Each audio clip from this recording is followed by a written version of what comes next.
শুভ সকাল। সবাইকে আমন্ত্রণ জানাচ্ছি মেরিল মিল্ক সোবার রাঙা সকাল অনুষ্ঠানে। আজকের দিনটি সবার জন্য খুব সুন্দর হোক, শুভ হোক, এই প্রত্যাশা নিয়ে আজকের আয়োজন আপনাদের সাথে আছে আমি সুস্মিতা এবং সেই সাথে রয়েছে আমি রুম্মান। দর্শক শুভ সকাল। সুস্মিতা, তোমাকেও শুভ সকাল। কেমন আছো? বেশ ভালো, বরাবরের মতন যেমনটা বলি। আচ্ছা সুস্মিতা, তুমি তো আমার থেকে অনেক ছোট। আসলে তুমি ছোটবেলায় টেলিভিশনে কি দেখতে? আলিফ লায়লা দেখেছি, আকবর দেখেছি, আকবর দ্য গ্রেট। একদমই। আচ্ছা, আকবর দ্য গ্রেট যেহেতু দেখেছো, তার মানে তার আগে টিপু সুলতান ছিল। টিপু সুলতানের বাবার নাম বলো। হায়দার আলী। একদম ঠিক। আর তুমি বলিউডের সিনেমা নিশ্চয়ই দেখেছো, হায়দার দেখেছো, মুন্না ভাই এমবিবিএস দেখেছো। তো আজকের এই পর্বে যদি আমি আকবর দ্য গ্রেট, হায়দার এবং মুন্নাকে একসাথে নিয়ে আসি, কেমন হয় বলো তো? ভীষণই চমৎকার একটা ব্যাপার হবে। চলো জানিয়ে দিই আজকে আছেন আমাদের মাঝে। অবশ্যই। দর্শক, যদি তার প্রযোজিত নাটকের নাম ধরেই বলি, তিনি তার কাজের ক্ষেত্রে প্রতিটি মানুষেরই আপনজন। আমাদের রাঙা সকালের প্রিয় পরিবার তার প্রযোজিত অসংখ্য নাটকের ভক্ত। আশ্রয়, বিদেশ, শেষমেশ, মায়ের ডাক, আমার সংসার, লাভ বাস, গুড বাস, ব্যাড বাস এর মধ্যে অন্যতম। শুধু পর্দায় নয়, ব্যক্তি আকবর হায়দার মুন্নার জীবনে রয়েছে অনেক না বলা গল্প, রয়েছে তার ভেজা চোখের গল্প। আজ আমরা রাঙা সকালে সেই গল্পগুলো আবিষ্কার করবার চেষ্টা করব। হয়তো একদিন এই পর্বটি অনন্য একটি স্মৃতিস্মারক হয়ে থাকবে। হ্যাঁ দর্শক, সন্ধ্যা 7টা নয়, আমরা সকাল 7টায় আপনাদের সামনে হাজির করছি একজন উদ্যোক্তা, সংগঠক এবং প্রযোজককে, যার নাম আকবর হায়দার মুন্না। চলুন আর কথা না বাড়িয়ে আমাদের আজকের অতিথিকে স্বাগত জানাই। শুভ সকাল। শুভ সকাল, আসসালামু আলাইকুম। এবং আজকে একটি বিশেষ দিন। চলো সুস্মিতা, আমরা গানটা গেয়ে ফেলি। একদমই, চলো। Happy birthday to you. Thank you. Happy birthday to you. এটা আনএক্সপেক্টেড ছিল। অনেক অনেক শুভকামনা জন্মদিনের। জি, অনেক ধন্যবাদ আপনাদের দুজনকে। আসলে আমরা রাঙা সকাল অনুষ্ঠানে আমাদের ব্যবস্থাপনা পরিচালক শ্রদ্ধেয় অঞ্জন চৌধুরী স্যার এই অনুষ্ঠানটি করেছেন সমাজে আলোকিত মানুষকে নিয়ে, যারা দেশকে একটু একটু করে এগিয়ে নিয়ে যাচ্ছে। তো আপনার সম্পর্কে যখন আমাদের গবেষণার টিম আপনার কথা বলেছে, তখন রিসার্চ করতে গিয়ে আমরা জানলাম যে আজকের দিনেই আপনার জন্মদিন পড়েছে। তো এটা একটা কাকতালীয় ব্যাপার। অঞ্জন সাহেবকে আমার ধন্যবাদ দিবেন এবং আপনাদেরকেও ধন্যবাদ আমাকে এখানে আমন্ত্রণ জানানোর জন্য। বাহ। তো রাঙা সকাল অনুষ্ঠানে যেটা হয় যে সফল মানুষরা তাদের সফলতার গল্প তো আমরা জানি অনেক কিছু, কিন্তু সফলতার পেছনেও তো আসলে অনেক স্ট্রাগল থাকে। আপনি যেটা অনুষ্ঠান শুরুর আগে বলছিলেন যে একজন মানুষ যখন দামি গাড়ি থেকে নামে কিংবা খুব দামি জামা কাপড় পরে, সবাই ভাবে যে এমনি এমনি হয়তো চলে এসেছে, কিন্তু ব্যাপারটা তো আসলে তা না। পেছনে অনেক গল্প থাকে। আমরা সেই ছোটবেলা থেকে গল্পগুলো শুনতে চাই। আমার জন্ম আসলে সন্দ্বীপ। এটা এই জায়গাটার নাম মানুষ ওভাবে জানে না। এটা চট্টগ্রামের একটা উপজেলা। আমার জন্ম ওখানেই। তো 2 বছর বয়স আমার তখন আমার বাবার যখন স্ট্রাগল করছিলেন, ওনার বন্ধু মিস্টার ফিরোজ সহ আমরা সবাই জার্মানি চলে যাই। আচ্ছা। তো জার্মানি যাওয়ার পরে ওখানে 3 বছর ছিলাম। 3 বছর থাকার পরে আমরা যখন আবার চলে আসি, তখন চিটাগংয়েই আসি, চট্টগ্রামে, যেটা এখন সবাই বলে। চট্টগ্রামে আসার পরে তো আমাদের স্ট্রাগল শুরু হয়, পড়ালেখা আমার শুরু হয় ওখানেই, আগ্রাবাদে। তো ওখানে পড়ালেখা করতে করতে আমরা ওখানে থাকতাম। বাবারা তখন ঢাকায় আসা যাওয়া করতেন, ওই দুজনই ফ্রেন্ড, ওই দুজনই ঢাকায় আসা যাওয়া করতেন, ঢাকায় কিছু করা যায় কিনা। তো এরকম করতে করতে করতে হয় 1984 সালে আমি যখন ক্লাস 3-তে পড়ি, তখন আমরা চলে আসি ঢাকায়। তো ঢাকায় আসার পরে ওনারা প্রথম এই যে পোশাক প্রতিষ্ঠান শিল্প ইউথ গ্রুপ না, তখন তো ইউথ গ্রুপ ছিল না, ইউথ গার্মেন্টস নামে শুরু করেন পশ্চিম তেস্তুরি বাজার। তখন এখন যেটা স্টার কাবাব আছে, ওখানে স্টারের পাশেই বিল্ডিংটাতে, ওয়াসা ভবনের ঠিক অপোজিটে ছিল। তো এমন আছে যে আমার বাবাকে দেখতাম যে উনি ফ্লোর ঝাড়ু দিতেন। ওনাদের গার্মেন্টস, আমাদের ফ্যাক্টরিটা ছিল প্রায় 5 তলায়।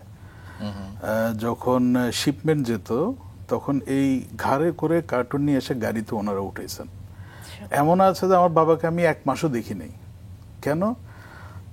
আমি যখন রাতে শুয়ে পড়ি, তখন বাবা অফিস থেকে আসেন, আবার আমি যখন উঠবো তার আগে উনি অফিসে চলে যান।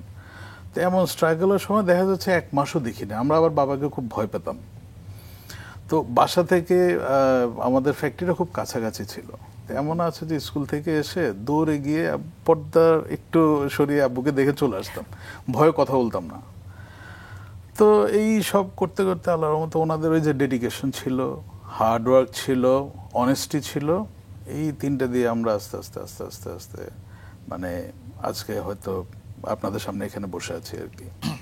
আর আমার ব্যক্তিগত সফলতার পিছনে আমি বলবো আমার সবচেয়ে বড় অবদান আমার যিনি গুরু, আমাদের ইউথ গ্রুপের ম্যানেজিং ডিরেক্টর ছিলেন মিস্টার ফিরোজ আলম।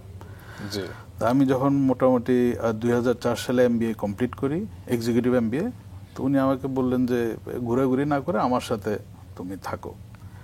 ওনার সাথে থাকতে থাকতে থাকতে থাকতে আসলে ব্যবসায়িকত ছিল না, কিন্তু উনি আমাকে জোর করে করো এটা। এবং আমরা জেনেছি যে 5 অক্টোবর 2020 সালে খুব সম্ভবত তিনি চলে যান, তিনি মারা যান। এবং পরবর্তীতে আপনার বাবা শ্রদ্ধেয় রেজাকুল হায়দার, জি, উনি 1 বছর পরে তিনিও মারা যান কিছুদিন আগে, গত 23 এপ্রিল তার মৃত্যুবার্ষিকী ছিল। সুস্মিতা, তোমার একটা প্রশ্ন ছিল, বলে ফেলো। আচ্ছা, প্রশ্নটা এটাই ছিল যে ছোটবেলার গল্প আমরা যেমন সবার কাছ থেকে শুনি, সেই গল্পে যদি আবার একটু ফিরি, যে আপনি জার্মানিতে ছিলেন, তারপর আবার চিটাগাঙে আসলেন, সেখানে পড়াশোনা শুরু হলো, সেই সময় কেমন কেটেছে চিটাগাঙের সময়টা? চিটাগাং আমি ক্লাস 3 পর্যন্ত চিটাগাঙে পড়ি।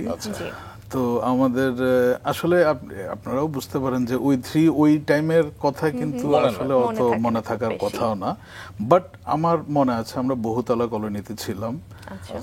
সব একই রকমের বিল্ডিং, একই টাইপের বিল্ডিং, একই টাইপের রাস্তা, একটা খেলার মাঠ ছিল, তার সাথে স্কুলটা ছিল। তখন ছেলে আর মেয়ে আলাদা আলাদা বসতো আর কি পাশাপাশি। তো আলহামদুলিল্লাহ আমি ছেলেদের ক্যাপ্টেন ছিলাম, তো এটা মাথায় ছিল। এবং যতটুকু কেটেছে আসলে বহুতলা কলোনিতে 3 বছর খুবই, তখন তো এত মোবাইল ছিল না, টেলিভিশন ছিল না, ইনফ্যাক্ট আমাদের বাসায় টেলিভিশনও ছিল না। 2 রুমের একটা বাসা ছিল কলোনিতে, ইউজুয়ালি যেরকম হয়, সকালে স্কুলে, দুপুরে বাসে আসা, বিকালে খেলাধুলা, রাতে আবার পড়ালেখা, এইভাবেই কেটেছে আর কি চিটাগাং। তো যে হায়দার নামটা কেন এসেছে সেটা তো বুঝেছে বাবার সূত্র ধরে। আকবর এবং মুন্না নামটা কে রেখেছিলেন? আকবর নামটা রেখেছে আমি যতটুকু জানি আমার আম্মার নানি। আচ্ছা, আকবর নামটা রেখেছে আমার আম্মার নানি, আর মুন্না নামটা রেখেছে আমার গুরু শ্রদ্ধেয় মিস্টার ফিরোজ আলম। আচ্ছা, আমি জানি না কেন রাখছেন, কারণ ওনাকে জিজ্ঞাসা করার ওই সাহস আমার ছিল না, বাট আমার বাবা বলেছিলেন যে আমার এই নামটা উনি রেখেছিলেন। চমৎকার। তো ছোটবেলায় আমরা শুনেছি যে আপনি দেশের বাইরে চলে গিয়েছিলেন সপরিবারে, জার্মানিতে। পশ্চিম জার্মানি। আচ্ছা, পশ্চিম জার্মানি ছিল, সেখানে 3 বছর ছিলেন। 3 বছর। তো সেই সময়ের কোনো স্মৃতি মনে পড়ে? না, একদমই না, একদমই না। আমার ইনফ্যাক্ট সত্যি কথা বলতে আসলে কিছুই, যদি বলি যে আমার অনেক কিছু মনে আছে তাহলে এটা ভুল বলা হবে, আসলে কিছুই মনে নেই। ওখান থেকে আসার পরে চিটাগাংয়ের সবকিছু মনে আছে। আচ্ছা, এরপরে তো চলে গেলেন যুক্তরাজ্যে, সেই সময়ের স্মৃতি মনে আছে? যুক্তরাজ্যে বোধহয় চিটাগাং থেকে এসে তারপর না, আমরা ঢাকায়, আমরা তখন ঢাকায়, আমি ম্যাট্রিকের পরে ইংল্যান্ডে যাই। আচ্ছা, আমার আন্ডার গ্রাজুয়েশন করার জন্য আসলে ইংল্যান্ডে যাই। তো যুক্তরাজ্যের আগের ঘটনাতেই আমরা থাকতে চাই, তবে যার সাথে কথা বলছি তার সম্পর্কে দর্শকদের ছোট্ট করে আবার একটু জানিয়ে আসি, তারপর আবার গল্পে ফেলবো। দর্শক, স্বর্ণদ্বীপ ফাউন্ডেশনের চেয়ারম্যান এবং ইউথ গ্রুপের ভাইস চেয়ারম্যান আমাদের আজকের অতিথি আকবর হায়দার মুন্না। সন্দ্বীপের জনসাধারণের স্বাস্থ্যসেবা সরকারের পাশাপাশি আছে বেসরকারি উদ্যোগ, তেমন একটি অনন্য উদ্যোগ স্বর্ণদ্বীপ ফাউন্ডেশন হাসপাতাল। ব্যক্তি প্রতিষ্ঠায় গড়ে ওঠা এই হাসপাতালে জরুরি বিভাগ, গাইনি বিভাগ সহ আছে মাইক্রোবায়োলজি বিভাগ। প্রতিদিন গড়ে এখানে সেবা পাচ্ছে 100-র বেশি মানুষ। বর্তমানে ইউথ গ্রুপের আন্ডারে রয়েছে Comfit Composite Knit Limited, Shahjibazar power company Limited, Petromax Refinery Limited, Islamic Finance and Investments Limited, Midland power, Midland east Power, Eastern University Foundation, Australian International School এবং Zenith Islami Life Insurance Company. এসব প্রতিষ্ঠানে প্রায় 16,000 মানুষের কর্মসংস্থান সৃষ্টি হয়েছে। পাশাপাশি তিনি প্রতিষ্ঠা করেছেন ইরামন ফাউন্ডেশন নামের আরেকটি প্রতিষ্ঠান। এই ফাউন্ডেশন থেকে অসহায়, গরিব এবং দুস্থ মানুষকে নানানভাবে সাহায্য এবং সহযোগিতা প্রদান করা হয়। ফুটবল প্রেমী আকবর হায়দার মোল্লা ফুটবলকে এগিয়ে নিতে ব্যক্তি উদ্যোগে তৈরি করেছেন ক্লাব 11। একই সাথে ক্লাব 11 এন্টারটেইনমেন্ট নামে একটি প্রযোজনা প্রতিষ্ঠান থেকে এ পর্যন্ত প্রায় 150টি নাটক প্রযোজনা করেছেন তিনি। সেই সাথে নাট্যকার হিসেবে বেশ কিছু নাটকও লিখেছেন তিনি। এর মধ্যে আশ্রয় নাটকের জন্য তিনি পেয়েছেন পুরস্কার এবং পেয়েছেন আরো বেশ কিছু পুরস্কার। সবকিছু নিয়ে তার কাছ থেকে শুনুন। তবে ছোটবেলার গল্পে ছিলাম, চলুন সেই গল্পে ফিরে যাই। ছোটবেলায় আসলে আপনি কেমন ছিলেন? আসলে নিজের কথা আর কি বলবো, আমার আব্বু বা আম্মু আমরা যখন ফ্যামিলি গেট টুগেদারে বসি তখন বাকি সবাইকে আমার দুষ্টামির এক্সাম্পল দিতেন আর কি। আমি জানি না আসলে, তখন আমি মাঝে মধ্যে রাগ করতাম যে আসলে আমার কিছু খেয়াল নেই, তো সো এই জন্য আপনারা হয়তো বলছেন আমি বেশি দুষ্ট ছিলাম। মানে এমনও হয় যে আচ্ছা বাচ্চারা বেশি দুষ্টামি করছে, আচ্ছা ও কি দুষ্টামি করতো, মুন্না তো আরো অনেক বেশি দুষ্ট ছিল। এরকম উদাহরণ শুনতে শুনতে আমি আসলে বড় হয়েছি আর কি। তবে আপনার কোনো মনে নেই যে দুষ্টামির কোনো স্মৃতি? আমার দুষ্টামির স্মৃতি, আমার হাত ভাঙছে দুষ্টামি করতে গিয়ে সাইকেল থেকে লাফ দিয়ে। মানে এমনও গেছে যে আমি সাইকেল চালাচ্ছি, তখন তো ছোট অনেক, তো আরেকটা ছেলে দেখলাম দৌড়ে আমার চেয়ে আগে চলে যাচ্ছে। আচ্ছা, আমি ওই ধরার জন্য আমি নিজে সাইকেল থেকে রানিং সাইকেল থেকে লাফ দিয়ে আমার হাত ভেঙে ফেলছি আর কি, এরকম। তারপর দেশে গেলে আপনার কুকুর ছানা বা বিড়াল ছানা এদেরকে পানিতে ফেলে দিতাম, দা দিয়ে নাকি কোপও মারছি। শোনার কথা আর কি, আমার নানি বলতো যে তুই তো অনেক ছিলি, কুকুরকে নাকি আমি দা দিয়ে কোপ মারছি। আই ডোন্ট নো, মানে অত আর খেয়াল নাই। বাট পরে কিছু কিছু আমার নিজের রাগ দেখলেও হয়তো মনে হতো না কথাগুলো হয়তো ঠিক আছে, বাট এখন অনেক কম্প্যাক্ট, এখন পানির মতো শান্ত হয়ে গেছে। একটু মায়ের সম্পর্কে শুনি, শ্রদ্ধা সফুরা হায়দার। আমার মা এখন আমাদের ঘর সংসার দেখছেন, এবং আমরা যেটাকে এখন হোম মেকার বলি। একটা জিনিস ছিল, অনেক আর্লি এজে ওনার বিয়ে হয়েছিল, তো আমার দাদার খুব পছন্দ ছিল আর কি যে আমার ছেলেকে ওনাকেই বিয়ে করাবো। তো অনেক দিন ওয়েট করার পরে আমার দাদা মানে এই যে সংকল্পবদ্ধ থাকার যে রেজাল্টটা, সেটা আমার দাদা দেখেছেন। আমার মাও গেছেন। আমার দাদার ফ্যামিলি একটু না বললে তো অসুবিধা নেই, অনেক গরিব ছিলাম আমরা, আমার দাদার ফ্যামিলি আর কি, বা বাবার ফ্যামিলি। তো আচ্ছা না, কিছু মানুষের হয়তো ভাগ্য একটু ভালো থাকে, হয়ে যায়, কারো ভাগ্য অন্য কারো ভাগ্যে ফিরে। আমার মা যাওয়ার পরে আলহামদুলিল্লাহ আমার বাবার ভাগ্য ফিরে। এই যে তখন জার্মানি যাওয়ার ইয়াটাও প্রচেষ্টাও সফল হয়। আর আমার নানা ছিলেন, আমার নানাকে আবার লেদু লন্ডনী বলতেন, বিকজ তিনি লন্ডন থাকতেন অনেক আগে থেকে। লেদু লন্ডনে? লেদু মিয়া নাম ওনার, ওয়াজিউল্লাহ লেদু মিয়া। তো ওনার যেহেতু লন্ডন থাকতেন, আপনারা জানেন দেশ গ্রামে একটু এই জিনিসটা খুব বেশি ইয়ে করে আর কি। তো যেহেতু লন্ডন থাকতেন, লেদু লন্ডনী সংক্ষেপ আর কি। তো লেদু লন্ডনী মেয়ে বিয়ে করেছে, তো ওই হিসাবে আমার দাদার বাড়িতে একটা নাম চলে আসে আর কি। আমার আম্মার সবচেয়ে বড় ব্যাপারটা হলো সবাইকে খুব আগলে রাখতে পারেন, যেটা এখনো তিনি করেন। তো মাঝে মধ্যে আমরা একটু রাগারাগি করি যে আম্মা মানে এত বেশি দরকার নেই, কিছু কিছু ব্যাপারে একটু থাকতে হয় না, রিজার্ভ থাকতে হয়, কারণ কেউ আপনার সুযোগ নেয়, সুবিধা নেয়, এবং নিয়েছেন। আমরা বিপদেও পড়েছি অনেক। তো আম্মাকে বলি একটু শিখি আমরা, কিন্তু না, উনি মানে যাবেনই, সবাইকে পছন্দ করবেন, ভালো কথা, সবাইকে বাসায় ডাকবেন, খাওয়া দাওয়া থেকে শুরু করে সবকিছু। এবং আমাদের বাসায় বলা যায় আলহামদুলিল্লাহ যে আল্লাহ 364 দিন বা 65 দিন আমার বাসায় মেহমান থাকে, গেস্ট থাকে আমাদের। ঢাকাতে চলে আসলেন চিটাগাং থেকে, তারপরে কোথায় পড়াশোনা করলেন? আমার স্কুলিং হয় তেজগাঁও সরকারি উচ্চ বিদ্যালয়, যেটা ফার্ম গেটে। ওখান থেকে 94-এ এসএসসি কমপ্লিট করি। তারপরে বিজ্ঞান কলেজ থেকে 96-এ এইচএসসি কমপ্লিট করি। তারপরে আমার বাবার শখ হলো, তখন তো আলহামদুলিল্লাহ আমরা একটু ওয়েল অফ, আমার পুরো নানির ফুল ফ্যামিলি, মানে মা সাইডের পুরো পরিবার কিন্তু ইংল্যান্ডে থাকেন, সবাই ব্রিটিশ সিটিজেন আর কি। আমার মারা হলেন 7 ভাই বোন, তো শুধু আম্মাই আমাদের জন্য এখানে রয়ে গেছেন, বাকি সবাই কিন্তু ওই 84-এ সবাই ইংল্যান্ডে চলে গেছেন আর কি। তো ওনাদেরও শখ, আমার নানিও ওখানে থাকে, ইনফ্যাক্ট আমার নানির কবরও এখনো ওখানেই ইংল্যান্ডে। তো আমার নানিরও শখ যে আমি আবার আমার মার পরিবারের সবার বড়, আচ্ছা আর নাতিটা আসুক এখানে পড়ালেখা করুক, যাই পড়ালেখা করবে আমি আছি সাথে, কথাটা অনেকটা এরকম আর কি। তো আমি ওখানে যাই 1996-এ, এইচএসসির পরপরই চলে যাই আর কি। ওখানে MIS এর উপর আন্ডার গ্রাজুয়েট করি, আমি গ্রাজুয়েশন কমপ্লিট করি এবং 2000 সালে আমি ওখান থেকে চলে আসি বাংলাদেশে আবার কমপ্লিট করে আর কি। তো ওখানের কিছু স্ট্রাগল না তখন, একটা আসলে এই গল্পটা একটু বলা ভালো। আমি কিন্তু ওখানে মামার রেস্টুরেন্টে কাজ করেছি, খালুর রেস্টুরেন্টে কাজ করেছি, এবং আমার বাবা এখান থেকে যখনই বলতেন যে তোমার কি টাকা লাগবে, আমি বললাম না আব্বু, আমি টাকা আর্ন করতেছি, আমার পকেট খরচ চলে যাচ্ছে। কোন বিভাগে কাজ করেছেন? আমরা কিচেনেও ছিলাম, আবার সামনেও কাজ করেছি। আচ্ছা।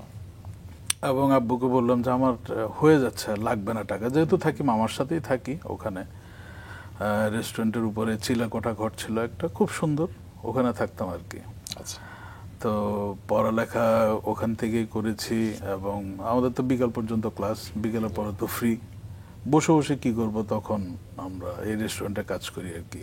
সাথে আমার মামাও ছিলেন, মাসুম, একই বয়সী, না আমার খালা ছিলেন ফেন্সি, তাও একই বয়সী। তো আমার ওখানে যতদিন ছিলাম কাজ করেছি, রেস্টুরেন্টে কাজ করেছি। প্রথম একদিন কাজ করতাম, এরপরে যখন দেখলাম ভালো লাগে, আসলে বসে বসে বোর ফিল করি, তখন 2 দিন শুরু করলাম, এরপরে আস্তে আস্তে 6 দিন কাজ করা শুরু করলাম আর কি। এবং এটার একটা বলার আরেকটা কারণ হলো, তখন আমাদের সমসাময়িক অনেকেই গেছে পড়ালেখা করতে, সবাই বাপের টাকা উড়াইতো, কিন্তু আমি একটু গর্ব করে বলতে পারতাম না, আমি আমার নিজের টাকা উড়াই, নিজে আর্ন করি, নিজেই খরচ করি। আমরা বন্ধু বান্ধব সহ মাঝে মধ্যে অন্য সিটিতে ঘুরতে যেতাম, ডিনার করতে, মাঝে মধ্যে স্নুকার খেলতে বা পুল খেলতে। এবং যখন আমি চলে আসব 2000 সালে, তার আগে লাস্ট 3 মাস আমি একটা চকলেট ফ্যাক্টরিতে কাজ করি সারা রাত। আচ্ছা। দিনের বেলা রেস্টুরেন্টে পড়ালেখা করতাম, সন্ধ্যার পরে রাত 12টা পর্যন্ত রেস্টুরেন্টে, রাত 12টা থেকে সকাল 6টা পর্যন্ত চকলেট ফ্যাক্টরিতে কাজ করতাম। এরা তখন তো ইয়াং ছিলাম, মানে বলা যায় যে 3 মাস ঘুমই হয় না আমার, কিন্তু কোনো বিরক্ত লাগতো না, খুব ভালো লাগতো, টাকা আর্ন করছে। এই যে একটা বিষয় আপনার জীবনের গল্প শুনে যেটা আমি দেখছি যে এখনো যেটা আপনি পালন করেন, যে আপনি বসে থাকেন না, আপনি সবসময় একটা মুভিং, মানে সবসময় একটা কাজের মধ্যে থাকেন। তখন তো আসলে আপনার সারা দিন রাত এত কষ্ট করার প্রয়োজন ছিল না, কারণ বাবার কাছে চাইলে আপনি টাকা পেতে পারতেন। কিন্তু আপনার বাবা যেমন অক্লান্ত পরিশ্রম, নিষ্ঠা, দূরদর্শিতা দিয়ে সাফল্য শিখরে চলে গিয়েছিলেন, আপনি কি বাবাকে দেখেই কোনো কারণে অনুপ্রাণিত, নাকি অন্য কোনো কারণ ছিল? আমার বাবা এবং আমার এই যে গুরু যিনি বললাম, আমার ফিরোজ আঙ্কেল, শ্রদ্ধা এমডি, আসলে দুজনেই আমার অনুপ্রেরণা, টু বি অনেস্ট। এবং বাবার থেকে হয়তো বা আপনার কি বলে, বাবার কিছু তো পাই ছেলেরা, সেই হিসাবে হয়তো পাওয়া। আপনাকে ছোট্ট একটা গল্প বলি, ইংল্যান্ডে আমরা যখন রেস্টুরেন্টে কাজ করতাম, তো আমার বাবা 2 বছর পরে যান দেখতে উনি। তো রেস্টুরেন্টের পিছনের দিকে উনি দাঁড়িয়ে দাঁড়িয়ে দেখেন আমি তখন রান্না করতেছি আর কি। এবং আমাদের স্টোরটা পিছনে ছিল, তো আমি হঠাৎ স্টোর থেকে কিছু আনতে যাব, দেখি যে আমার বাবা দাঁড়ায় কাঁদতেছেন, কেউ জানে না। তখন আমার বাবা আমাকে জড়ায়া ধরলেন আর কি, যে তোর তো এত কষ্ট করার দরকার নেই। আমি বললাম আব্বু, কষ্টটা কিন্তু টাকার জন্য করতেছি না। এক হলো আমি যাদের সাথে এখানে চলাফেরা করি সবাই মোটামুটি এখানে কাজ করে, আপনি একা কতক্ষণ পড়ালেখা করবেন, কতক্ষণ টিভি দেখবেন, একটা সার্টেন টাইম তো একটা বিরক্তি চলে আসে। তো উনি এই গল্পে এসে আবার আমার যে ফিরোজ আঙ্কেল, ওনাকেও বলছেন, উনি তখন আমাকে ফোনও দিছেন, বললো যে তোমার আব্বু তো খুব খুশি তোমার এটা দেখে, এটা ক্যারি অন করো। আমার গুরু আবার কথা কম বলতেন, কিন্তু যেটা বলতেন মানে সলিড বলতেন আর কি। ওটা তখন এগুলো আমার জন্য ছিল অনেক বড় একটা পাওয়া, ইন্সপিরেশন ওখান থেকে আসে আরো। তারপর 2000 সালে ফিরে আসেন, এবং ফিরে আসার পর আপনি গ্রাফিক্স ডিজাইনিং এর এরিনা মাল্টিমিডিয়া থেকে এরিনা মাল্টিমিডিয়া থেকে ডিপ্লোমা কমপ্লিট করি গ্রাফিক্স ডিজাইন এবং অ্যানিমেশনের উপরে। আচ্ছা। সাথে আমি আবার একটা প্রাইভেট ডিগ্রিটাও কমপ্লিট করি। আচ্ছা। তারপরে এক্সিকিউটিভ এমবিএ শুরু করি। তখন সাথে সাথে আমাদের ভার্জিন ড্রিঙ্কস ছিল, সেটার এক্সিকিউটিভ হিসাবে আমি কাজ শুরু করি। ওটা আমাদেরই ছিল। এটি নিয়ে একটু শুনবো যে আপনাদের গ্রুপ থেকে একদম ভিন্ন কিছু একটা প্রোডাক্ট আপনারা নিয়ে এলেন। হ্যাঁ, সেই সময় ভার্জিন তো অনেক ফেমাস, আমরা টিভিসি দেখতাম, চারিদিকে একটা আলোড়ন পড়ে গিয়েছিল। শুনি সেটির কথা। এটা ওই আমি আসার আগে, মানে 2000 সালে আসার আগে, সম্ভবত 1999 সালে আমার ওই ফিরোজ আঙ্কেল উনি ইংল্যান্ডে যান। তখন বলেন আর কি, মাথায় ছিল ওনার যে কোনো একটা ড্রিঙ্কসের ব্যবসা আমরা বাংলাদেশে করব। ভার্জিন যে ছিল ঠিক তা না। তো আমাকে বলল যে এখানে লোকাল শপে কি কি ড্রিঙ্কস পাওয়া যায়, তো সবগুলো একটু নিয়ে আসবে। তা আমি কি করলাম, প্রত্যেকটা ড্রিঙ্কসের যত রকম ফ্লেভার আছে সব ফ্লেভার প্রত্যেকটা প্রোডাক্টের, প্রত্যেকটা ব্র্যান্ডের, ইট ওয়াজ লাইক 80 থেকে 90 কেজি ওই শুধু লাগেজটার ওজন ছিল, এবং এটা টোটালি এক্সট্রা টাকা দিয়ে উনি বাংলাদেশে নিয়ে যান। তো নেয়ার পরে তা আমাদের এখানে যারা আছেন, আমার আব্বু সহ ওনারা সবাই সহ বসে, আমাদের এখনকার যিনি চেয়ারম্যান মিস্টার আনিস আলাউদ্দিন আহমেদ, ওনারা সব বসে তখন সব কিছু ডিসাইড করলেন যে ভার্জিন নামটাও লুক্রেটিভ, বটলটাও খুব সুন্দর। এবং ওই প্রথম কিন্তু বাংলাদেশে প্লাস্টিক বোতল সহ এবং ক্যান এখানেই স্টার্ট করা হয় প্রোডাকশন আর কি। আগে তো আমাদের যেটা ছিল বাইরে থেকে ইম্পোর্ট করা হতো, এবং গ্লাস বটলিং ছিল। বাট এখানে ফর দ্য ফার্স্ট টাইম আমরা প্লাস্টিক বটলে শুরু করি, এবং ক্যানও আমরা এখানে বানানো থেকে শুরু করে উৎপাদনও এখানে করা হতো আর কি। আচ্ছা, খুবই আলোড়ন সৃষ্টি, মানে তখন একটা মানে হিউজ একটা এরা শুরু হয়, কোল্ড ড্রিঙ্কস এর ভার্জিন দিয়ে একটা এরা শুরু হয়। তখন আমি তো তখন ওখানে আসার পরে আমি ব্র্যান্ড ম্যানেজমেন্টে ঢুকি। আচ্ছা, এটার সাথে আর কি। এই হলো গল্প আর কি। তারপরে হচ্ছে কি আপনি বলছিলেন যে গ্রাফিক্স ডিজাইনিং অ্যানিমেশনে আপনি কোর্স করলেন, ডিপ্লোমা করলেন, তারপরে আপনি আপনার ডিগ্রি করলেন, এমবিএ করলেন। তারপরে ধীরে ধীরে আপনার বাবার সাথে আপনি যুক্ত হলেন, আপনি ডিরেক্টর হিসেবে 2006 সালে খুব সম্ভবত যুক্ত হলেন। আমি আসলে এমবিএ থাকা অবস্থায় এখানে ঢুকি। তো আমার আব্বু এবং ফিরোজ আঙ্কেল, আমাদের এক্স চেয়ারম্যান এবং এমডি, ওনারা বললেন যে তুমি যদি ডিরেক্টর হতে চাও বা পরিচালক হতে চাও, তাহলে তোমাকে প্রত্যেকটা ডিপার্টমেন্টে কাজ শিখতে হবে। এমন না যে তুমি ওনার ছেলে এই জন্য তুমি চলে আসবা পৈতৃক সূত্রে, না, এটা হবে না। তো আমার এই 2 বছর আপনার প্রত্যেকটা ডিপার্টমেন্টে আপনার ইম্পোর্ট, এক্সপোর্ট, সিএনএফ, মার্কেটিং থেকে শুরু করে অ্যাকাউন্টস, ফাইন্যান্স সব শিখে প্রত্যেকটা ডিপার্টমেন্ট হেড যখন অ্যাপ্রুভ করলেন, তখন আমাকে পরিচালক পদে আনা হলো আর কি। এবং 2006 সালে আমরা কমফিটে, যেটা আমি এখন বর্তমানে পার্সোনালি দেখছি, মানে আমাদের এক একজন মালিক পক্ষ এক একটা দেখেন, আমি দেখছি বিশেষ করে কমফিট কম্পোজিট নেট লিমিটেড। আচ্ছা, সেটি নিয়ে শুনি, মানে কত বছর হলো আপনি আছেন সেখানে? 2006 সাল থেকে প্রায় 18 বছর, এখন 17 বছর প্লাস। আচ্ছা, এই 18 বছরে আপনার নেতৃত্বের কমফিটের অর্জনগুলো কি কি? আমার নেতৃত্ব বিশেষ করে বলবো না, আমাদের টিমটা খুব ভালো, আমাদের ম্যানেজমেন্ট টিমটা খুব ভালো। এবং সবচেয়ে ভালো লাগে যে আমাদের বর্তমান যিনি চেয়ারম্যান, বর্তমান এমডি, আমার গুরুরই ছেলে মিস্টার ফরিদুল আলম ইমন। আমাদের কম্বিনেশনটা খুব ভালো। আমি হয় না যে আমি কিছু বললে, এক ডিরেক্টর কিছু বললে বা তখন অন্যরা অপোজ করে, আমাদের মধ্যে এই জিনিসটা খুব কম হয়। আমরা কেউ যদি পছন্দ না করি, তাহলে আমরা বলি যে এটা করলে হয়তো ভালো হবে, ডিরেক্টলি না করি না। সো এই কম্বিনেশনগুলো ভালো হওয়ার কারণে আমরা খুব তাড়াতাড়ি, আলহামদুলিল্লাহ, আমরা 4 লাইন দিয়ে শুরু করি সুইং ক্যাপাসিটি, মানে যেটা সেলাই বলি আমরা। আমাদের বর্তমানে এখন 150 প্লাস লাইন। আমরা 4 টন ডাইং শুরু করি, যেটা কাপড় রং করা বলে আমরা। 4 টন থেকে এখন 50 টন, আলহামদুলিল্লাহ। এবং বর্তমান বিশ্বে একমাত্র মেশিন ইমোগো, সুইডেন থেকে, সুইডিশ টেকনোলজি আমরা আনি, যেটাতে পানি ইউজ করা লাগবে না এবং পুরো পানি সাশ্রয়টা আমরা করতে পারছি। এটা একমাত্র মেশিন আবিষ্কার হয়েছে, আমরাই নিয়ে এসেছি। যদিও বর্তমানে এখন একটু ট্রায়াল এন্ড এররে আছে, আশা করি খুব তাড়াতাড়ি এটা ঠিক হয়ে যাবে। এভাবে আমরা শুরু করি, হয়তো 50 জন দিয়ে শুরু করি। এখন আলহামদুলিল্লাহ আমাদের পুরো 3টা ইউনিট মিলে প্রায় 13,000 শ্রমিক কাজ করেন আমাদের সাথে। চমৎকার। এবার একটু জানতে চাই যে ইউথ গ্রুপের অধীনে বর্তমানে কতগুলো প্রতিষ্ঠান রয়েছে? আমাদের পার্টিকুলার যদি ইউথ গ্রুপ বলি জি। তাহলে কমফিট কম্পোজিট নেট লিমিটেড, আমাদের শাহজিবাজার পাওয়ার company limited, Shahjibazar east power, sorry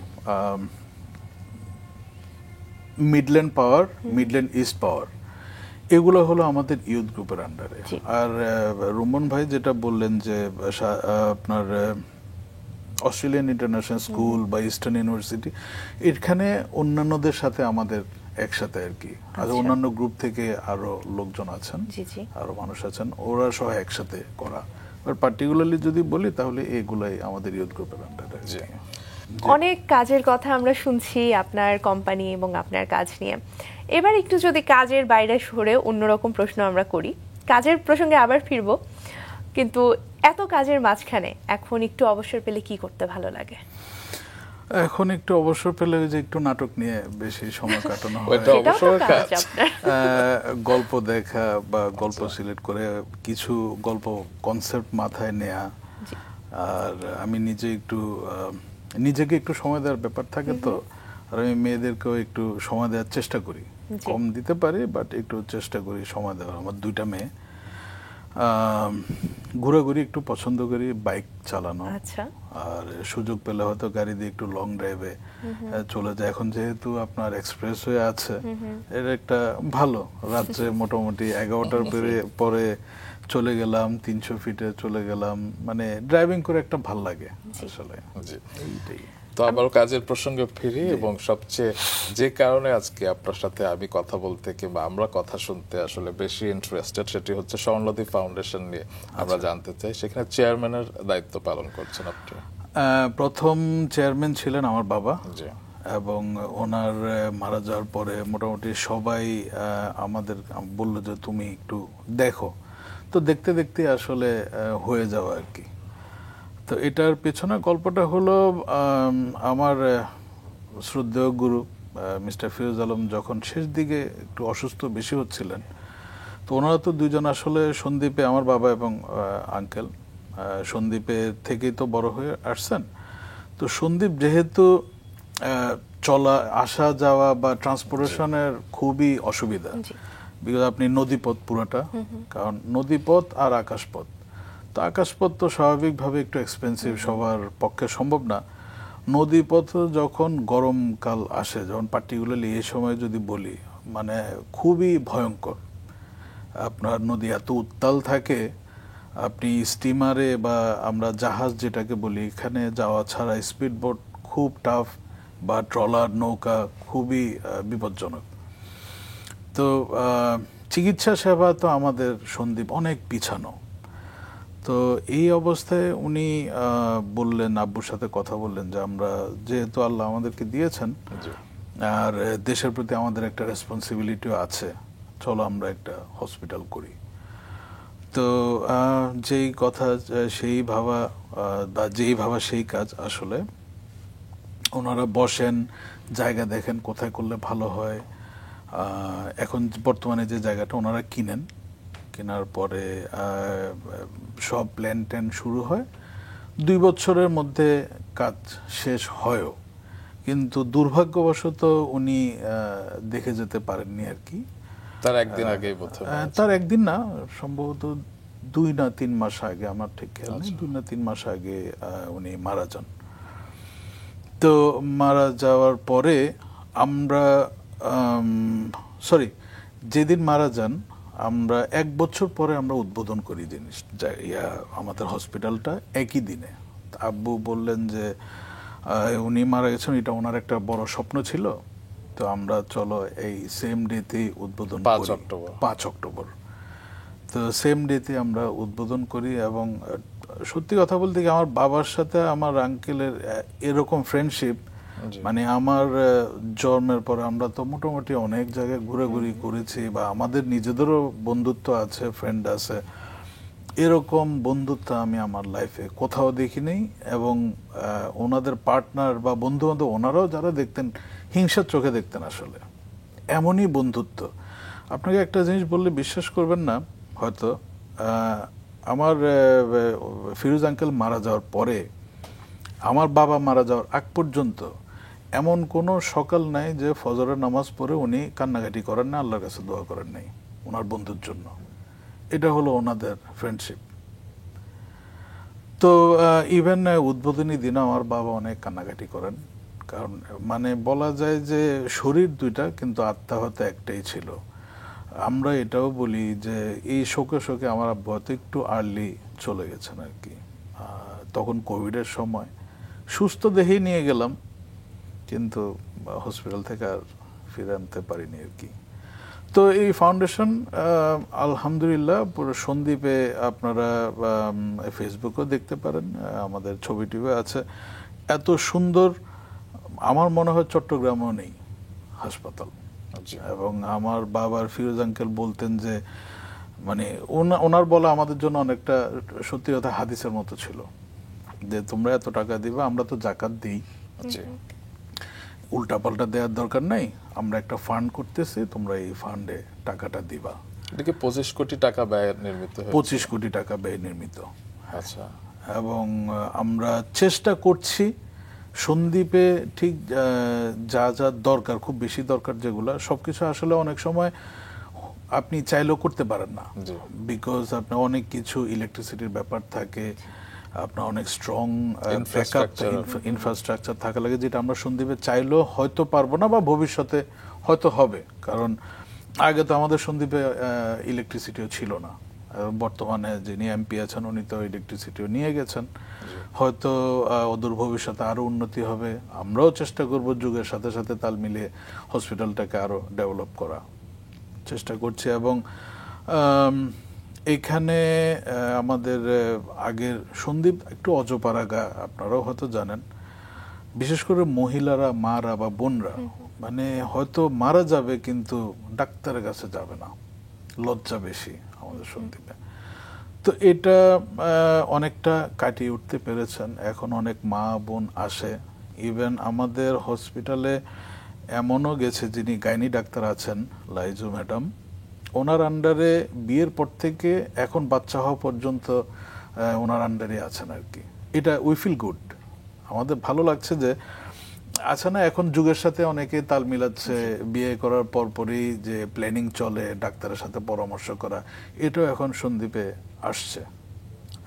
আমি দেখেছি যে আপনি আপনার কাজের ক্ষেত্রে এত বেশি প্যাশনেট, মানে আপনার কাজের এবং শখের জায়গাটা মার্জ করার সবসময় চেষ্টা করেন, এবং সন্দ্বীপে যে এত রিমোট এরিয়া সেটিকে প্রমোট করবার জন্য আপনি বিদেশ বলে গত বছর একটি নাটক নির্মাণ করেছিলেন, যার মাধ্যমে আমরা সন্দ্বীপের অনেক কিছু আসলে দেখতে পাই এবং সন্দ্বীপের নৈসর্গিক সৌন্দর্য আমরা দেখতে পাই। পাশাপাশি আপনি স্বাস্থ্য খাতে যেহেতু কাজ করছেন, আপনি পাশাপাশি কাজল আরফিন অমিকে দিয়ে কিডনি বলে একটা নাটক নির্মাণ করেছেন, যেটার সাথে আসলে স্বাস্থ্যের অনেক কিছু জড়িত।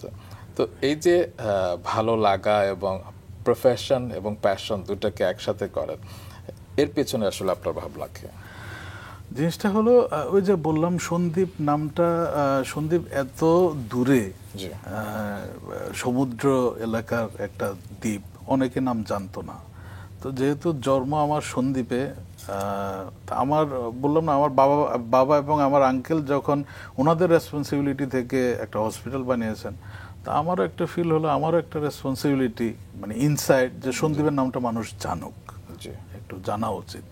তখন ভাবলাম যে যেহেতু আমরা বাংলাদেশের নাটক খুব পছন্দ করি, তো একটা নাটক বানালে কেমন হয়, যেহেতু নাটকটা একটা এমন একটা মাধ্যম যেটা সবার কাছে যাওয়া যায়। আপনি হয়তো সারাদিন লাইভ করে বললেও মানুষ অতটা নিবে না, কিন্তু একটা নাটক কিন্তু নেয়। তো যে ভাবা সেই কাজ, অমির সাথে, কাজল আরফিন অমির সাথে কথা হচ্ছিল, তো বললো যে ভাইয়া ঠিক আছে। তা আমি বললাম যাওয়া আসা কিন্তু এরকম কষ্ট হবে, এই এই ব্যাপার। বাট ওরা আসলে উইলিংলি সবাই চাইছে যে নাটকটা হোক, এবং একটা নতুন একটা উপজেলাও ঘোরা হবে, সন্দীপের ব্যাপারে আমার কাছে শুনছে। এর আগে আমি অমি সহ কিন্তু গিয়েছিলাম দেশে, এবং আমরা হেলিকপ্টারে পুরা একটু ভিজিট করি যে কোন কোন জায়গায় শুটিং হতে পারে। আসলে এমনি তো নিচে ঘুরে এত জায়গা দেখা সম্ভব না। আমি চেষ্টা করেছি, ব্রিফটা এরকম দিয়েছে যে সন্দীপের যে আপনি বললেন নৈসর্গিক জায়গাগুলো, যে এগুলো যেগুলো পার্টিকুলার খুব সুন্দর সন্দীপের, আমরা এগুলা দেখাবো। গল্পটা সন্দীপের না, গল্পটা সন্দীপে চিত্রায়িত করা হয়, যেটা আমাদের সন্দীপের অনেক মানুষ মনে করে যে আমাদের সন্দীপের গল্প। বেসিক্যালি না, এটা সন্দীপের গল্প না, এটা বাংলাদেশের একটা খুব ভয়াবহ একটা গল্প আসলে, যেটা সন্দীপে আমরা চিত্রায়ন করার সুযোগ পেয়েছি। হয়তো যে গল্পর কাছাকাছি একটা গল্প আমরা বলিউডে গত বছর দেখেছি, ডাঙ্কি। অনেকে বলেছে এই কথা আসলে। হ্যাঁ, তো আমাদের উদ্দেশ্য ছিল যে দুইটা আর কি, এই মেসেজটা মানুষকে দেয়া যে এভাবে আসলে কখনোই বিদেশ যাওয়া সম্ভব না, যদি যেতে পারেন তাহলে খুব বেশি লাকি আপনি, বাট নিজে টাকা পয়সা খরচ করে ফ্যামিলি, পরিবার পরিজন, বন্ধু বান্ধব সব রেখে এভাবে রিস্কি যাওয়া উচিত না। আর দ্বিতীয়ত হলো আমার সন্দীপকে মানুষের কাছে পৌঁছানো আর কি। দুইটা আমি করতে পেরেছি আলহামদুলিল্লাহ। সুস্মিতা, তোমার নাটক দেখা হয়? হয়। তাহলে প্রশ্ন করে ফেলো। নাটকের ব্যাপারে আসবো একটু পরে, কিন্তু এবার একটু জানতে চাই যে আমরা জেনেছি আপনি ফুটবল ভালোবাসতেন এবং সেখান থেকে ক্লাব 11 নামে একটি ক্লাব প্রতিষ্ঠা করা। জি, সেটার ব্যাপারে একটু শুনি।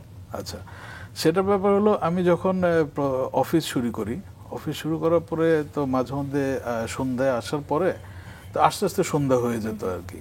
তখন আর কি করব, তখন তার পড়ালেখাও নাই। তো আবাহনী মাঠে যখন আমরা আবাহনী মাঠের পাশেই থাকতাম তখন, তো আবাহনী মাঠে যখন যাই তখন দেখি যে ওপেন বাস্কেটবল একটা গ্রাউন্ড ছিল, বাস্কেটবলের একটা গ্রাউন্ড।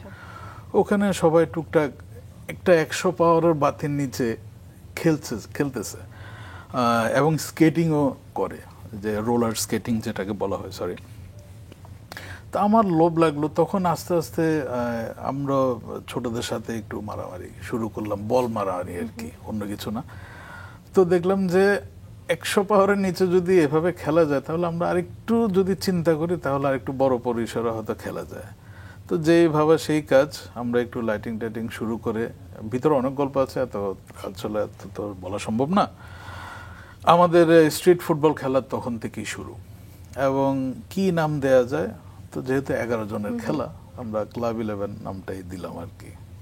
এবং আমাদের ট্যাগলাইন ছিল don't follow the trend, set it. আচ্ছা আচ্ছা, যদি জানতে চাই ছোটবেলায় জন্মদিন আসলে কিভাবে পালন হতো? আমরা তো ওই যে বললাম, ছোটবেলায় ওরকম খুব ঘটাঘটি কিছুই করা হতো না। বেসিক্যালি আব্বুকে তো দেখতেই পেতাম না, যেহেতু সারাদিন কাজে থাকতেন। উনি প্রথম ব্যবসা শুরুর 10 বছর উনি বাসায় আসছেন কিনা আমি জানি না, দুপুরে খেতে। সো প্রশ্ন আসে না ওনাকে দেখি। আর যখন বলি যে আব্বুকে খুব ভয় পেতাম, বার্থডের কথা তখন ভাই আসলে মাথায় ছিল না। হয়তো আম্মা ছোটখাটো একটা কেক টেক কিনে নিয়ে আসতেন, খুব ক্লোজ বন্ধু যারা, তারা আশেপাশের বাসার, ওনার সহ কাটতাম আর কি। এই খুব বড় কিছু না। বড় হয়ে এটার তেমন কোনো পরিবর্তন হয় না, বাট লাস্ট কয়েক বছর যেহেতু নাটকের সাথে একটু জড়িত, নাটকের মানুষরা একটু উৎসব একটু আসে, রাতে বাসায় আসে, কেক টেক নিয়ে আসে।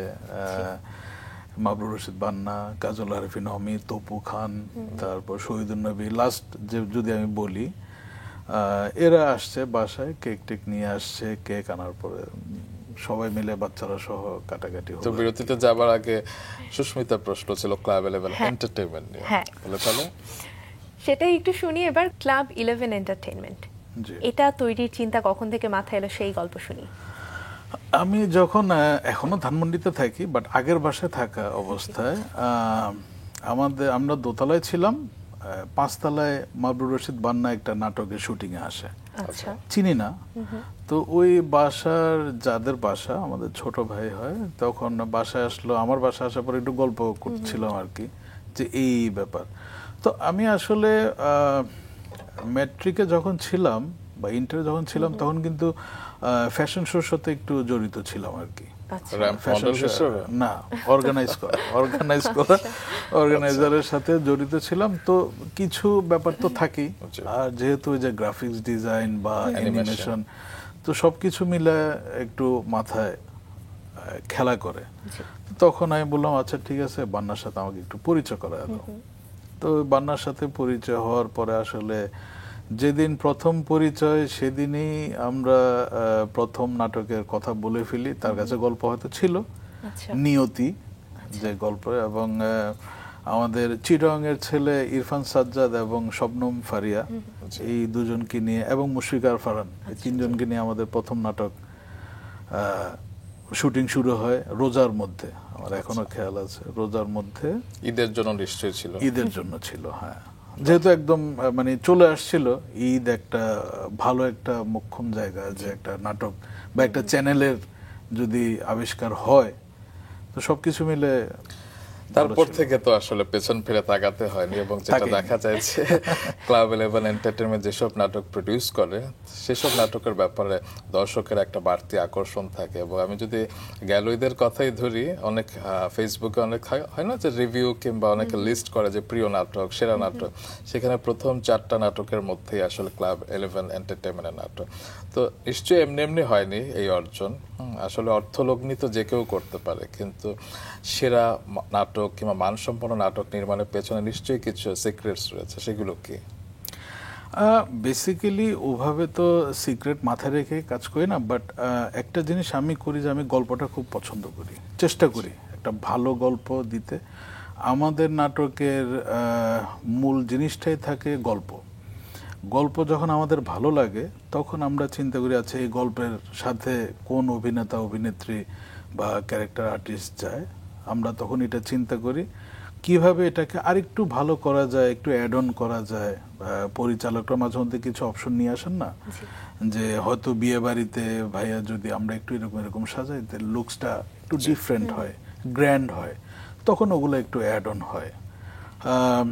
তো আমি চেষ্টা করি একটু ভালো, এবং আমরা পরিচিত পরিচালকদের সাথেই কাজ করার চেষ্টা করি, যেহেতু ওরাও আমাকে বুঝে, আমিও ওদেরকে বুঝি, এবং ওদের কাজ বোঝাও তো একটা প্রযোজকের একটা রেসপন্সিবিলিটি থাকে, কে কেমন কাজ করে। তো আলহামদুলিল্লাহ আসলে কেউ আমাকে এখন পর্যন্ত তেমন নিরাশ করেননি, সবাই ভালো সাপোর্ট দিয়ে গেছেন। তবে যেটি অনেকে বলে যে ট্রেন্ডি নাটক মানে একটু রোমান্টিক, একটু কমেডি কিংবা একটু চটুল নাটকগুলোই আসলে বেশি ভিউ হয়। আপনাদের চ্যানেলের নাটকগুলো ভিউ হচ্ছে, কিন্তু পাশাপাশি আপনারা পরিবার নির্ভর নাটক কিংবা যে নাটকগুলো আসলে আমরা পরিবারের সবাই মিলে দেখতে পারি, যেখানে বাবা আছে, মা আছে, ভাই বোন আছে, সেই নাটকগুলো আপনারা নিয়মিতভাবে করে যাচ্ছেন এবং যেগুলো ভিউও হচ্ছে। যেমন আমি যদি আপন বলি, আশ্রয় বলি, মায়ের ডাক বলি, কিংবা সর্বশেষ শেষমেশ বলি, এরকম আরো অনেক নাটক রয়েছে। তো এই দুটো সমন্বয় করেন কিভাবে আসলে? এটা আসলে পারিবারিক একটা শিক্ষা বলতে পারেন। আর পরিবারকে ভয় করা এবং ভালোবাসা দুইটাই থাকতে হবে আপনার। আর যেহেতু আমার বাবাকে, আমি প্রথমে বলেছি আমার বাবাকে খুব ভয় পেতাম, তারপর তখন আমি যখন নাটক শুরু করি তখন তো আমার গুরু মিস্টার ফিরোজ আলমও ছিলেন। তো সবার কথা মাথায় রেখে তখন দেখলাম যে আমরা তো যতই উপরে উঠি, আমাদের শিকড় কথা আমরা জানি, ঠিক আছে, আমাদের আপব্রিঙ্গিং কি আমরা জানি, সেটা পরিবারের মধ্যে আমাদের বন্ডিংস কতটুকু সেটাও আমরা জানি, সম্মান কি সেটাও জানি, এবং আমার 2টা মেয়ে আছে সেটাও আমার মাথায় আছে। সো আমি এমন কিছুই বানাবো না, আমি দর্শকের কথা পরে বলি, আমার ফ্যামিলি কিন্তু পরিবার তো আগে দেখবে, পরিবারের কাছে তো আমার জবাবদিহি করতে হবে, তাই না? সো এটা যখন আপনার মাথায় থাকবে তখন বাকিগুলো অটোমেটিক্যালি কনসিকুয়েন্টলি ঠিক হয়ে যায় আর কি। আগে পরিবারের কারণে আপনার ক্লাব 11 এন্টারটেইনমেন্ট বেশ কিছু পুরস্কারও পেয়েছে, সেগুলো সম্পর্কেও জানতে চাই। প্রথম পুরস্কার পাই আমি গল্পকার হিসাবে, এটা শুনলে হাসি পায় আসলে, আশ্রয় নাটকের জন্য, যেটার জন্য আমি আসলে অশেষভাবে ধন্যবাদ জানাচ্ছি পরিচালক মাহবুব রশিদ বান্না, মোশাররফ ভাই, তাহসান, তিশা আপা, মমো আপা, সবাইকে আমি আন্তরিক ধন্যবাদ জানাই যে আমি বলার সাথে সাথে কেউ একটাবারের জন্য বলেন নাই গল্প শুনে যে আমি করব না। সবাই এক বাক্যে রাজি হয়েছেন, এবং সত্যি কথা এত সুন্দর করে পোর্ট্রেট হবে আমি নিজেও বুঝিনি। এবং দুর্ভাগ্যবশত আমি আশ্রয়ের যে পুরস্কারটা পেয়েছিলাম সেটা আমি নিজে নিতে পারিনি, আমি দেশের বাইরে ছিলাম। আমার ছোট ভাই আসগার সে পুরস্কারটা আমার পক্ষ থেকে গ্রহণ করে। পরবর্তী পুরস্কার? এরপরে আপনের জন্য পুরস্কার পাই, স্টেডিয়াম নাটকের জন্য পুরস্কার পাই, যেটা কাজল আরেফিন অমি পরিচালিত স্টেডিয়াম। এই গানটা খুব, মিশু সাব্বির, পলাশ, চাষি ভাই ছিলেন, মারজুক ভাই ছিলেন, এবং সবচেয়ে বেশি হিট হয় তার গানটা, টাকলা গানটা। এটা হয়তো এখনো অনেকেই বিয়ে বাড়িতে বা হলুদে এই গানটা শুনে থাকে। সো এই গানটার জন্য, এই নাটকটার জন্য আমরা পুরস্কার পাই। তারপর মায়ের ডাকের জন্য পুরস্কার পাই। আপাতত এগুলোই চলছে। কিছুক্ষণ আগে কথায় কথা আসছিল যে আপনি নাটক বানানোর ক্ষেত্রে নিজের পরিবার, নিজের মেয়েদের কথা মাথায় রেখে চিন্তা করেন বানাতে। এবার একটু যদি পরিবারের কথা শুনি, আপনার দুটি কন্যা সন্তান রয়েছে, তাদের সম্পর্কে একটু শুনি। আমার দুই মেয়ে এখন বর্তমানে বড়জন তাজমিন হায়দার, সে ক্লাস 10-এ পড়ছে, আর ছোট মেয়ে মাহিরা হায়দার ক্লাস 9-এ পড়ছে। আপাতত এই হলো। সময় সুযোগ যদি হয় তাহলে একটু হয়তো ইংল্যান্ডেও পড়ালেখা করতে যেতে পারে, সেটা সময় বলে দিবে। আসলে এই হলো আমার ছোট্ট পরিবার।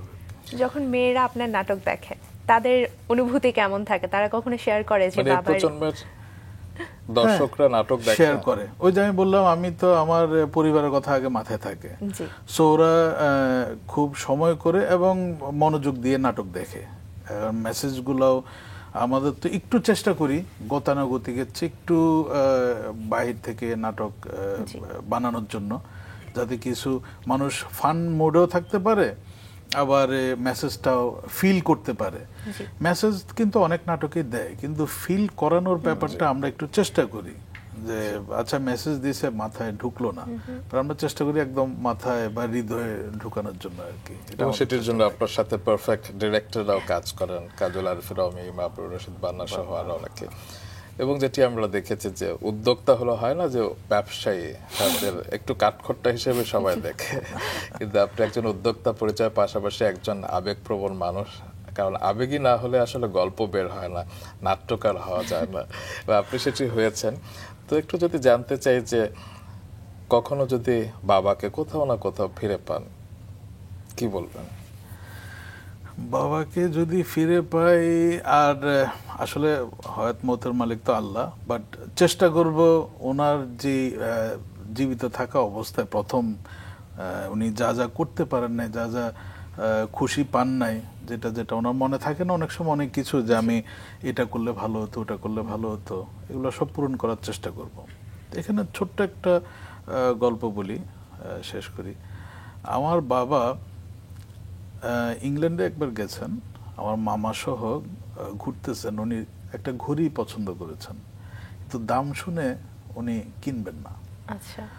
তো 3 দিন উনি মামা সহ ঘুরে চলে আসছেন, কিনেন নাই ঘড়িটা। তো 2 মাস পরে আমি যাই ইংল্যান্ডে, তো সেম জায়গায়, ওই জায়গাটা আমার খুব পছন্দের জায়গা, সিটি সেন্টার বলি আমরা, ঘুরতেছিলাম আর কি। তো আমার মামা বললো যে তোর বাবা তো এখানে এই দোকানে আসলো, এই ঘড়িটা 3 দিন এসে দেখলো কিন্তু উনি কিনেন নাই। আমি বললাম কেন? দাম দেখে কিনেন নাই। তো আমি বললাম আচ্ছা চলো ঘড়িটা আমি একটু দেখি।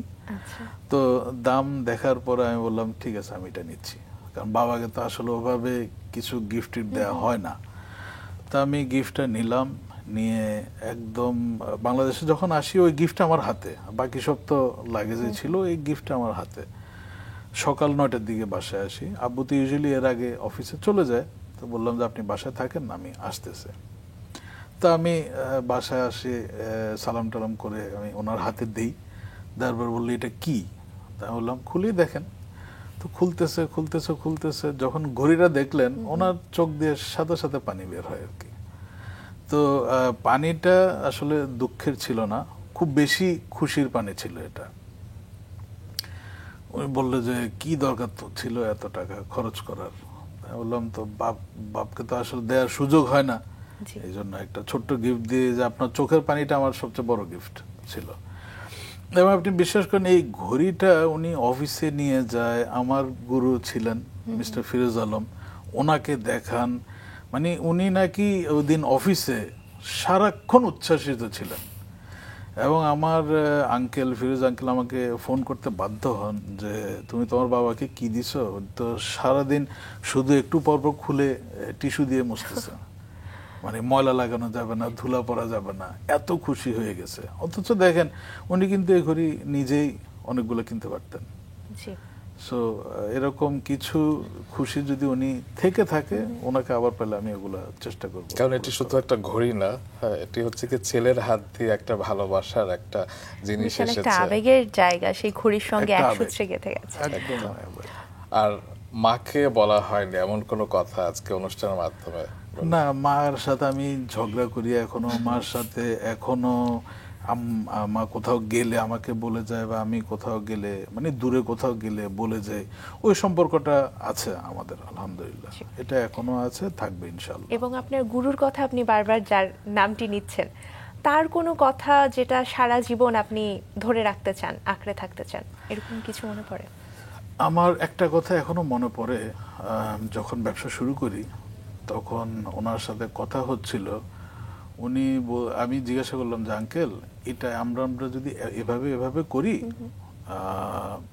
আমরা কিন্তু আরো টাকা আর্ন করতে পারবো বেশি, হয়তো প্রফিট আরো বেশি হবে।